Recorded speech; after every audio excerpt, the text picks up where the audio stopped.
Tonight on Elon Local News. Stove, the little overhead fan was actually leaking fluid. Student complaints about off-campus housing maintenance are being ignored. We investigate the damage and if the company plans to fix it.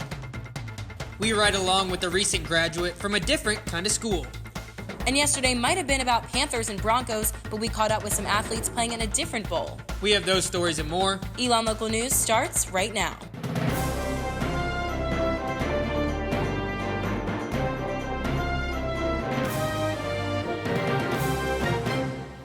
Good evening, I'm Rajat Agarwal. And I'm Jackie Pascal. We begin tonight with news concerning off-campus housing. Before you make the decision to stay on campus or move off, you might want to know who's taking care of your apartment. Our Paula Blanc is here with some news concerning students who plan to make the off-campus switch. Paul? Rajat and Jackie, as students plan to make the move off campus, I looked into how real estate and management company BC Parker hasn't been winning people over with its maintenance standards and the upkeep of its apartments. The little overhead fan was actually leaking fluid, and it was staining the wall. BC Parker is one of the largest real estate groups in Alamance County, overseeing more than 200 units surrounding Elon's campus. According to U.S. News and World Report, 38% of Elon students live off campus. Senior Ryan McElroy, who lives on West Trollinger Avenue, lives in an apartment managed by BC Parker and says the real estate group hasn't made maintenance a priority. At least 4 different major things where our functionality of our apartment was compromised because of the fact that repair work wasn't going on. Seniors Laura Hollister and Megan Dyer, who also live on West Trollinger Ave, say BC Parker has been inconsistent when it comes to their standards for student housing. This comes after a light outside their house didn't get repaired. They're on us about my hammock straps being out. That just seems like that's not fair, that we don't get lights for 4 months, but then my hammock can't be out for more than a week. While some students love the freedom that comes with living off campus, that freedom can come at a price, like the maintenance of these buildings. Had a light out in our kitchen, and it's not a standard light bulb. It's a long tube. So we called them about fixing that, and they said that we had to replace it ourselves. But these aren't the type of just average light bulbs that we can just go buy or that we would feel comfortable installing ourselves. If you want people to be able to have safe living conditions, you need to be sure that you're staying on top of these sorts of things. While not every student has problems with the real estate company, Dyer says it's a matter of knowing what you're getting into. Frustrating. It's just really cheap rent. It's definitely cheap rent, for sure. You pay for. We reached out to BC Parker for a comment, and they responded by stating in part, quote, "We do not have a 24/7 maintenance staff. All work is subcontracted out to vendors. Their schedules will also play a big part in the timing of the response. It is a common misconception that BC Parker owns the properties, when in fact we do not and are property managers." Go to elonlocalnews.com for a full web article and BC Parker's entire statement. I'm Paul LeBlanc. Rajat and Jackie, back to you. If you decide to live on campus, Residence Life will be holding info sessions throughout the next few weeks. The first session is tonight at 7 in Mosley 215. This year, all housing applications will be done through a new online system. Rising juniors and seniors can apply to live at Station at Mill Point beginning February 23rd, and students interested in living in the new Park Place apartments can sign up the next day. Upperclassmen who don't want to live in either Park Place or Station at Mill Point can apply for housing on February 26th. Sophomores can begin their housing process the following week. Be sure to check your email for more information on the housing in coming weeks. Safety on campus can be a concern, as well as safety in our community. And currently 4 men are in training after recently graduating from the Burlington Police Academy. ELN's Meredith Stuss rode along with one of the new officers who wants people to know there's more to the force than a badge and a gun. Ever since he was little, Curry Hall knew he wanted to be in law enforcement. I always look at cops and think I wanted to be like that. Now at 25 years old, despite his family's worry, the North Carolina native is one of 4 men in training with the Burlington Police Department. They say, you got a degree, why don't you go do something you can use your degree in? I got criminology as my degree, so I don't know what else I could do, maybe work in the jail, but I don't want to do that. I like being out. But he says the real reason he joined the police department is for the kids. If you can be more of a role model or a mentor to them, that in itself could deter them from wanting to take a different path in their life. But for many, the presence of police can evoke varying opinions. Because of what's been happening in the world, is the brutality and the mistreatment of the citizens. But from personal experience, I've never had an issue like that. I think the police out here in Burlington are amazing. They do a great job. While many people might get upset or nervous when they see an officer approaching, Officer Hall says he wants people to consider his point of view. It's just a uniform. Underneath is a person, too. A 2015 Gallup poll showed police trust levels at a 22-year national low. Even so, Officer Hall says he hasn't lost his faith in the force. There's always a few bad apples, but for the most part, the police are pretty good human beings. After his days on the streets, Officer Hall says he hopes to work up to being a student resource officer in local schools. Meredith Stutz, Elon Local News. The 4 officers will each complete 60 days of training before officially becoming part of the Burlington Police. If you are interested in participating in the ride-along program, call the department number below at 336-229-3503. And for more on Officer Hall's interview, check out elonlocalnews.com. While body cameras for police are still being developed, 2 Elon Juniors recently received the Elon Kickbox to create a similar concept, but for those without a badge. Developed by the Elon Maker Hub, the Kickbox, a cardboard box filled with a Visa gift card and guidance, was awarded to Keith Davis and Ifany Obi to further develop their mobile app, Our Watch.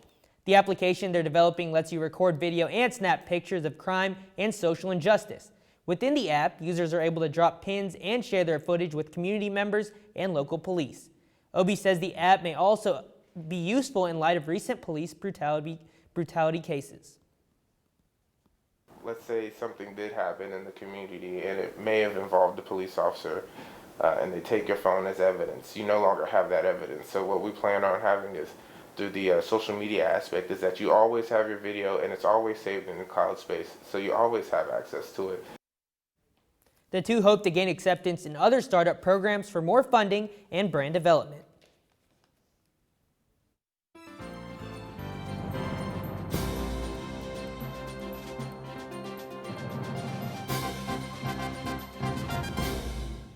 Tomorrow, the eyes of the political world turn to New Hampshire. Voters on both sides of the aisles will have the opportunity to cast their votes for the candidate of their choosing. Presidential candidates have hit the state hard since Iowa, with the cost of political advertisements on TV, radio, and print across the Granite State reaching into the millions.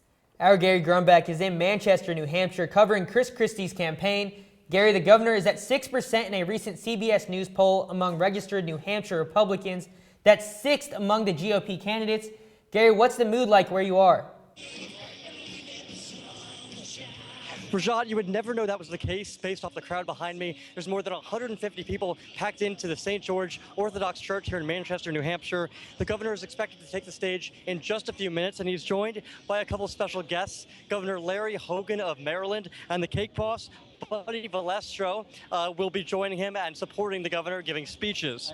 Now, this is Governor Christie's 4th town hall, and as him and the rest of the candidates are in crunch time now, this could be a do-or-die situation for the Christie campaign, as he did poorly in Iowa, and his poll numbers in South Carolina aren't above 4%. So those primaries are scheduled in February 20th. I spoke to a number of young voters at the town hall earlier today, and they were telling me that his national service option when it comes to college debt is what they are really interested in doing. They're interested in doing service and getting paid for it and paying off their college debt. So they're excited about that, and now to see if that excitement turns into votes. Polls close in just about 24 hours from now. Live in New Hampshire, Gary Grumback, Elon Local News. Thanks, Gary. Check out elonlocalnews.com for details and up-to-date coverage for the New Hampshire primary and the upcoming election. Coming up, we look into the future of Elon dining. We'll tell you which dining options are moving out and which are moving in. I'm Connor Delpreet, and coming up next, I looked into how transfer students are adjusting to a new environment.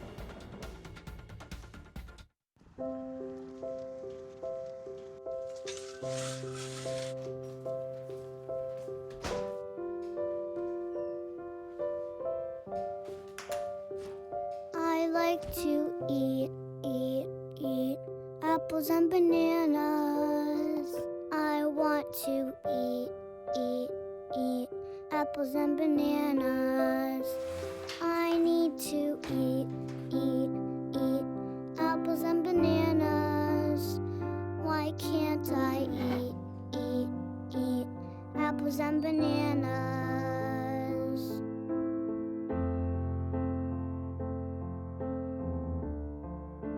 1 in 5 children struggles with hunger in America. Support the Feeding America nationwide network of food banks to help provide meals to those in need. Join us at feedingamerica.org. That's the one. I will not be news today. I will not make another push to be the first man in space with frosted tips and a puka shell necklace.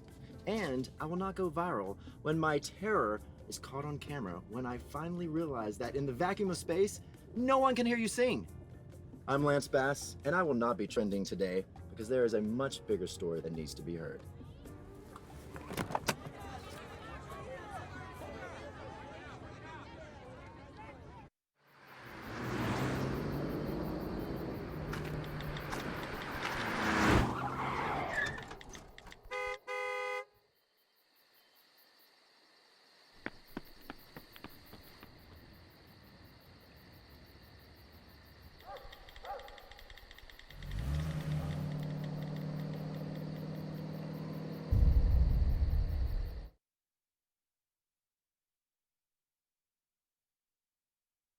There are 16 million children struggling with hunger in America. That's 1 in 5 daughters, sons, neighbors, and classmates who don't know where their next meal is coming from. Yet billions of pounds of good food go to waste every year. It's time we do something about it. Feeding America is a nationwide network of food banks that helps provide meals to millions of kids and families in need. Visit feedingamerica.org to help them feed even more. Together, we can solve hunger. Together, we're feeding America.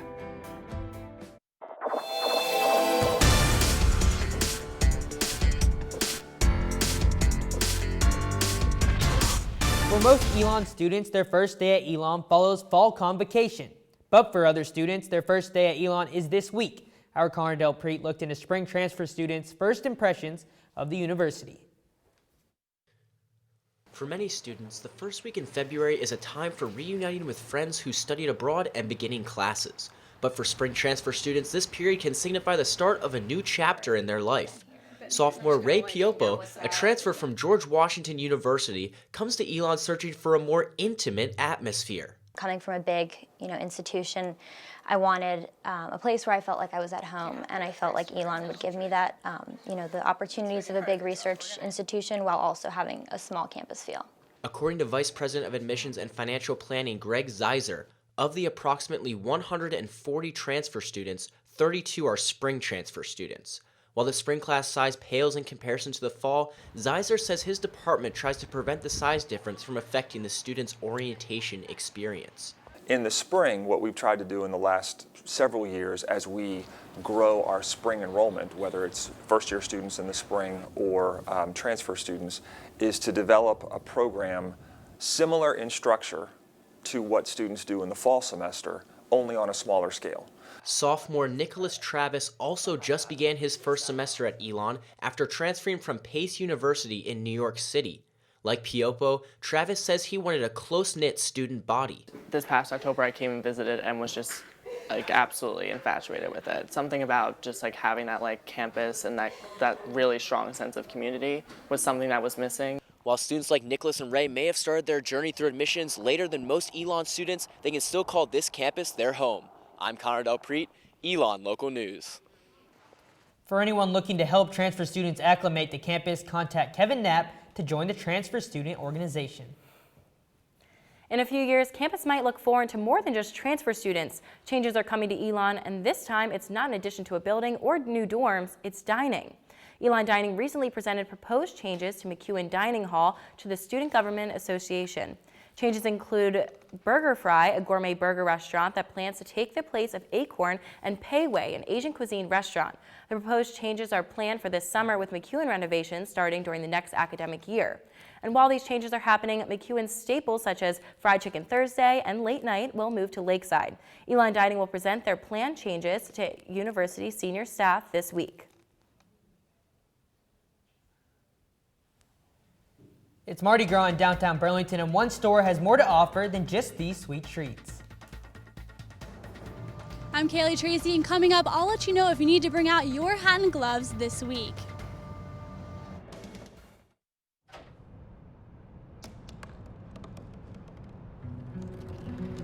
They said I couldn't dream.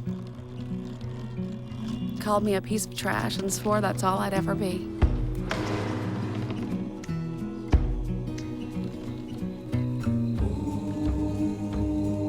Said a bottle couldn't see the ocean.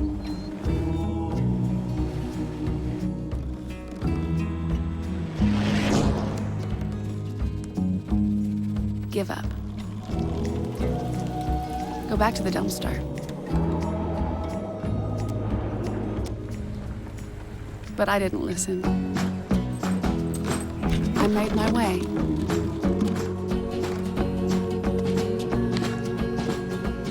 And now, I am what I've always wanted to be.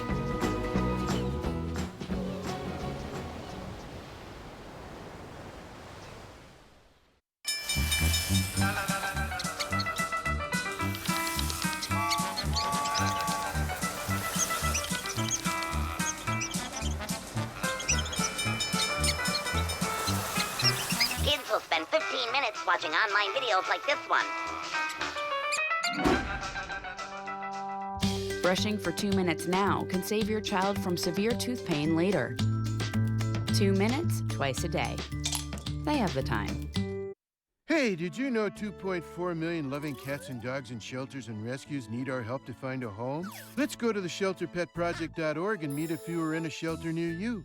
Harlow, oh, she's one great listener who loves to hear all your stories. My kind of cat. Cerulo is a sweet, goofy boy who's eager to please.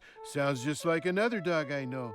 So go to the shelterpetproject.org, search your local shelters and rescues, and go for a cuddle with your next best friend. Adopt.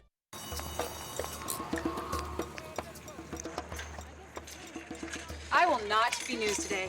I will not make headlines by going through a bad girl phase where I get that bad girl haircut where they shave just one side of your head. And I will not bring a Komodo dragon as my +1 to an award show, even though that would be awesome. I'm Olivia Munn, and I will not be trending today because there's a much bigger story that needs to be heard.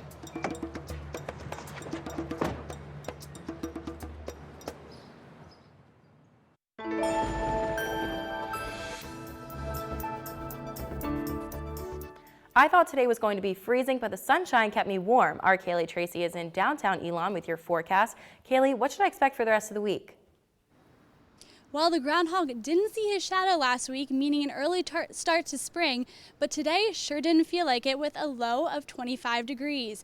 And if you're waiting for those spring-like temperatures, you're going to have to wait a little bit longer with freezing temperatures forecast for much of the week. Let's take a look at your Phoenix 5-day forecast. Tomorrow, the sun will peak out with a high of 38 degrees and a low of 23. Temperatures will fall lower Wednesday, dropping to the teens with a high of just 36 degrees and a little bit of sunshine. Thursday, the sun's rays will be out in full force, but temperatures will remain low, hitting only 35 degrees. Friday will be the warmest day of the week at 39 for the high, with afternoon showers predicted. The sun will come back Saturday, but temps will dip into the teens with a low of 10 degrees and a high of 33. So the good news is that the sun will stick around for much of the next few days. The bad news, you're going to have to wait a little bit longer to play Frisbee out on the Commons. With your Phoenix 5-day forecast, I'm Kaylee Tracy. Thanks, Kaylee. It's a good thing the sun is shining bright tomorrow for Fat Tuesday. One store in Burlington is celebrating early. Our Ashley Boley headed downtown to see how the shop travels back in time this Mardi Gras. Purple, green, and gold-themed cupcakes and beads means Fat Tuesday is coming, but for one store on East Front Street, it also means ample foot traffic in downtown Burlington. I can say that one of the best things about downtown has been the merchant population. Lynn Cowan is one of 11 stores running sales to celebrate the holiday. She's the owner of Linko Studios, a home furnishing store which refurbishes wooden pieces by adding an artistic flair. We're selective. There are certain antiques that we'll never paint. Cowan has a 30-year background in architectural preservation and experience in interior design. This is my fun thing. It's not just the art, but the wood itself. Cowan says if you can't sit on it, it's not worth selling. For the most part, there's a lot of quality furniture out there that's not unique enough to preserve the way it is. Cowan says keeping her eyes peeled allows her to discover new treasures for her shop. It really bothers me when you think of sort of the embodied energy in some of these pieces, that they would just get thrown out when it's really easy to give them a new life so that they can continue to do what they were made to do. While Elon students are more interested in smaller items like chalkboards and trays, she says Elon parents are the ones who buy her bigger pieces. Ashley Boley, Elon Local News. If you want to see more of Cowan's work, she posts all of her latest additions to the sales floor on Linko Studios' Facebook and Instagram pages. Fat Tuesday isn't the only reason to overindulge. Our Caroline Hartshorn spent some time in Burlington snacking for a good cause. I'm at the Holly Hill Mall, and today the reason I'm wearing this chef's hat is because we are at a chocolate festival. I have this container that I'm going to fill up with handmade chocolates that have been created from around the town. Let's go check it out. 34 sponsors ranging from church communities to local restaurants brought more than 500 pieces of homemade chocolate for people like me to choose from. The 6th annual Chocolate Festival is one of the biggest hits for the nonprofit organization Christmas Cheer. Christmas Cheer is a charitable 501c3 nonprofit that has been helping children and elderly for over 80 years in our community.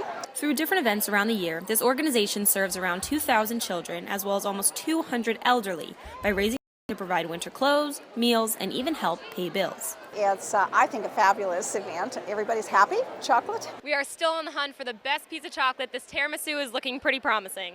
It's amazing. Here you go. I like the haystacks just because I made them. The chocolate from the Elon dining services, and it was fantastic.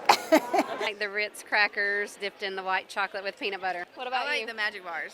They're amazing. Yeah. Everybody, and I mean everybody, had a favorite. Take a bite. Take yours. This is our last stop on the tour. Finally found my favorite piece of chocolate. I'm Caroline Hartshorn. Elon Local News. The Panthers and the Broncos may have been the main event, but on Super Bowl Sunday, man's best friend also got a chance to shine. Coming up next, I'll recap Super Bowl 50 and show you how local residents came together to watch the big game.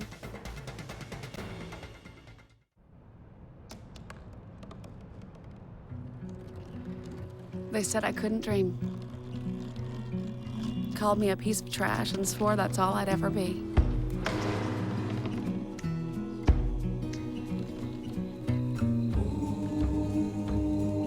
Said a bottle couldn't see the ocean.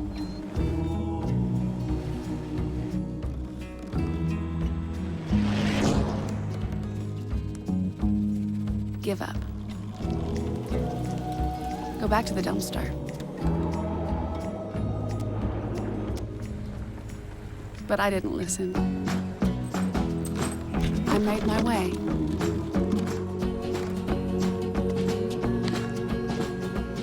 And now, I am what I've always wanted to be.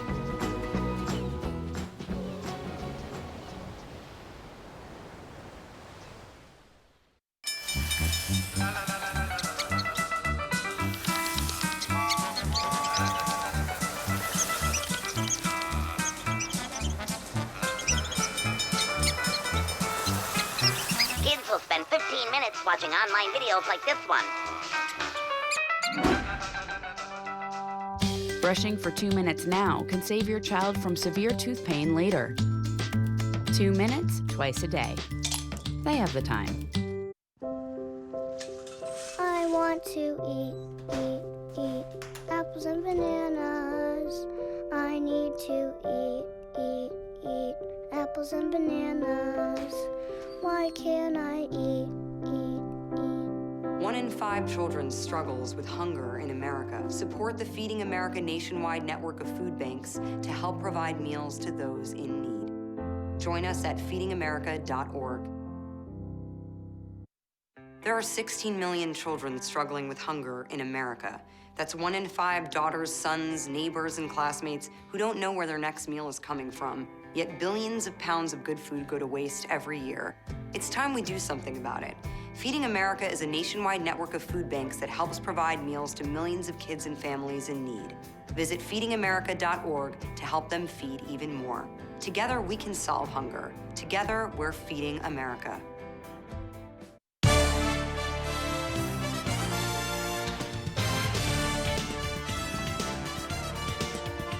The Carolina Panthers and their fans are still recovering from a 24-10 loss to the Denver Broncos in last night's Super Bowl. Many students had their televisions on campus tuned in. We took a look at where else Elon students and the local community watched the big game. Panthers fans gathered at Graham Cinema for a free viewing party of the game on the big screen. I spoke with Jennifer Talley, the theater's owner. Just super excited that North Carolina's in the Super Bowl this year. So, Cam Newton's just, no matter whether you're a fan of Carolina or not, what he's done this year and what that team has done is just really phenomenal. And you have to respect the athleticism that they have. And they've really accomplished a lot this year. It's been great to watch them. Students were celebrating more than just on campus. Elon students also gathered at several area locations, including Fat Frog and the Danley Center Gym, both places serving plenty of chicken wings and Panther spirit. While some students were excited for the Panthers and the Broncos to take the field, our Andrew Feather found a different animal gearing up for a big game. A crowd gathered at Asheville Pizza and Brewing Company Sunday afternoon not for the Super Bowl, but the Puppy Bowl. The annual event, televised on Animal Planet, featured 4 puppies from North Carolina's Asheville Humane Society, including Bella, a female rat terrier found along a highway when she was just 3 months old. Bella was a little shy in her interview with ELN. So Bella, how do you think you performed? But she sure wasn't on the field of play. Sounds of furry cuteness that you don't want to mess with. Volunteer at the Humane Society, Dee Fisher, brought Bella to the Puppy Bowl, and by the end of filming, just couldn't give her up. We just immediately bonded, and when we got home, I couldn't bear to put her back in the shelter, so I adopted her. The Puppy Bowl was filmed in October, so participants like Bella here have been adopted, but events like this provide opportunities for other animals to find their forever homes. It just brings great awareness for us as far as rescue puppies and that adoption being an option for people. Hey, bud. The viewing party doubled as an adoption event for the Asheville Humane Society and helped 4 puppies find new families. But there are always animals that need a new home. There are puppies of every shape, size, color, anything you may want, and they're available at rescue organizations. Andrew Feather, Elon Local News. That's all we have for sports tonight. For the latest updates, check out our website at elonlocalnews.com or follow us on social media like Facebook and Twitter at ELN Sports. I'm Rachel Ellis. Jackie and Rajat, back to you. Yeah, Rachel, did you get a chance to watch to see how Peyton Manning and Cam Newton, so polar opposites almost, a young quarterback versus old quarterback? Absolutely, and Cam Newton was definitely very upset. Peyton Manning definitely possibly one of his last games. He said he was indecisive, but, definitely a possibility. Yeah, and I thought the defenses, it was incredible. It was almost like the offenses were shut down. Whichever team could get the stop was going to win the game. No, absolutely. It was a great game overall, great season for the Panthers. And one thing that happened yesterday, if you haven't seen it yet, Shea Burnett's double overtime buzzer beater was incredible. So, Jackie, if you haven't seen that yet, you have got to go check it out. Oh, it was fantastic. It was one of the best plays I have ever seen. She was inbounding the ball, throws it off the other player, gets the ball herself and lays it up. Our own Alex Hager on the call. You have got to go check it out. It is incredible. Incredible. 66-64, right at the buzzer in double overtime. I mean, it doesn't get more exciting than that. So really great. I will definitely have to tune into that. I'll have to watch that. You were mentioning before, the Puppy Bowl has become a rivalry of the Super Bowl. Yeah, that's what I was really looking forward to. I really was excited to see the Puppy Bowl, and even the commercials this year were very focused on puppies and animals, and even some social issues and stuff like that. I don't know if you saw the Heinz commercial, but it was a lot of puppies. It was really, really cute. Definitely, that's the video I would tell you guys to watch, the Puppy Bowl videos and some of the commercials. Gonna have to check that. I actually have not seen that. So. I know, I need to go back and watch that. Yeah, well, that's all we have tonight for Elon Local News. Regina will continue as your anchors for the rest of the remainder of the semester, along with ELN's Brianna McClelland. You can find our stories online at elonlocalnews.com or on Facebook and Twitter at Elon Local News. And you can also check us out on our new app. You can download the ELN application on the App Store for any smartphone. From all of us here at ELN, have a great night, Elon.